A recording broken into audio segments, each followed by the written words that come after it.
Mbukeli, ngikubingelele kuzo zonke indawo lapho khona kufinyela khona lolu hlelo. Igama lami nginguSembiso ngikakandlozi. Ngicela uma uqala ukuvakashela le channel, cofa usubscribe, thokozele le video.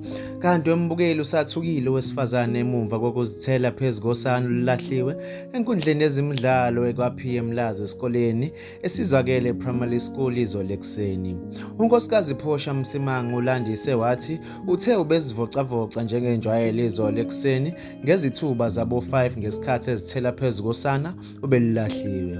Udalo lokuthi ingane etholakele ngeyomfana. Uthe ngesikhathi egijima uzwe ngento ibikhala eceleni kwenkundla yebhola wase esondela wathola usana. Uthe akabange esapholisa amaseko ube esebikela umakhelwane ngalolu daka. Uthe ube eseyohlaba umkhosi komakhelwane babiza amaphoyisa kodwa agcine engafikanga. Uthe bawulinde isikhathi eside amaphoyisa baze babona ukuthi kungcono ingane bayiyise emtholampilo kwaD eMlazi lapho ithathwe khona yadluliselwa esibhedlela eMshini. Uthe basebumnyameni mayelana nokuthi usana lulahle ngubani.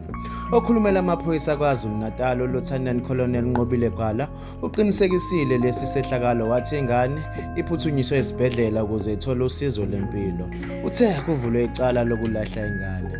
Bukeli, bekuyilezo bengikuphathele zona kuleli hora. Ngicela ushiye uvo lakho kwi-comment section ngizokubona kwenye video elandelayo. Usale kahle.